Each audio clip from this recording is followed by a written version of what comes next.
ఎడారిలో సెలయేర్లు. జూలై 17వ తేదీ వరకు వ్రాయబడిన ఈ భాగాన్ని మీకు చదివి వినిపిస్తున్నది సహోదరుడు పాల్ సుందరం. నేను నిమ్మడించి నా నివాస స్థలమున కనిపెట్టుచుందును. యెషయా గ్రంథము 18వ అధ్యాయము 4వ వచనం. అషూరు సైన్యం ఇథియోపియా అనగా కూషు దేశం మీదకి దండెత్తింది. అషూరు వాళ్ళు పొడవుగా ఉండి మృదువైన చర్మం కలిగి ఉన్నారట. ఆ సైన్యం దండెత్తి వస్తూ ఉండగా దేవుడు వాళ్లను అడ్డగించడానికి ఏమీ పూనుకోలేదు. వాళ్ళు ఇష్టం వచ్చింది చేయడానికి వాళ్లకు అధికారం ఉన్నట్టుగా ఉంది. దేవుడు తన నివాస స్థలం నుండి వాళ్లను కనిపెట్టి చూస్తూ ఉన్నాడు. వారి మీద మామూలుగానే ఎండ కాస్తూ ఉంది. అయితే కొంతసేపటికి కోత పనివాడి కొడవలి వల్ల తెగపడుతున్న ద్రాక్ష తీగిల్లాగా మిడిసిపడుతున్న ఆ సైన్యమంతా కుప్పకూలిపోయింది. దేవుని ఊహలు ఎంత గంభీరమైనవి! ఆయన మెదలకుండా ఉండి కనిపెడుతూ ఉన్నాడు. ఇది నిస్సహాయతతో కూడిన నిర్లిప్తత కాదు. ఆయన మౌనం అంగీకారం కాదు.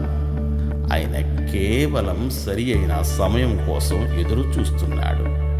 తరుణం ఆసనమైనప్పుడు ఆయన లేస్తాడు. దుష్టుల పథకాలు ఇక ఫలించబోతున్నాయి అన్నప్పుడు గొప్ప ఆపదని వాళ్లపైకి పంపించి వారిని లొంగదీస్తాడు.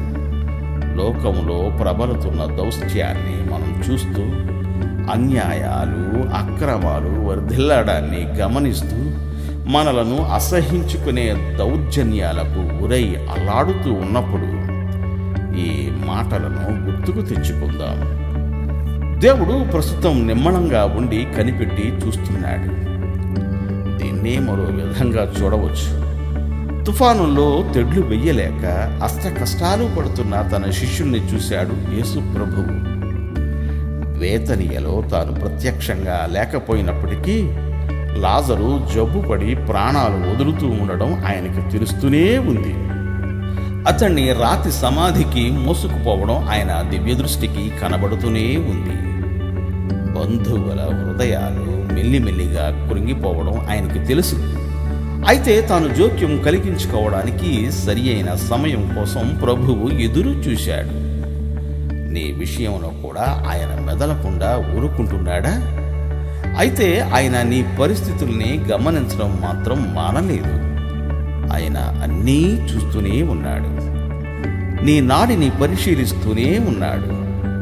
ఏమి జరుగుతున్నదో నిశితంగా పరిశీలిస్తూనే ఉన్నాడు. సరి అయిన తరుణం ఆసనమైనప్పుడు ఆయన దిగి వచ్చి నిన్ను ఆదుకుంటాడు. ఆయన ప్రశ్నలు ఎలాంటివైనా, ఆయన మౌనం ఎలాంటిదైనా, ఆయన చురుకుదనం వివేచన దక్షతల విషయంలో మాత్రం మనకు సందేహాలు అవసరం లేదు. శ్రమల్లో నలిగే హృదయమా, సందడి చెయ్యకు. దేవుని ఎదుట మౌనాన్ని ధరించుకో.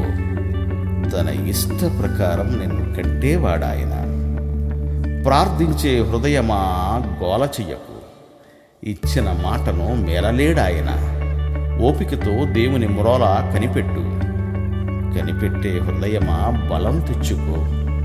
ఆలస్యమైన నమ్మికతో ఎదురు చూడు. సమయం మించేదాకా ఉండడాయన. సందేహమెందుకు? దేవుడు మిమ్ము దీవించుగాక. ఆమేన్.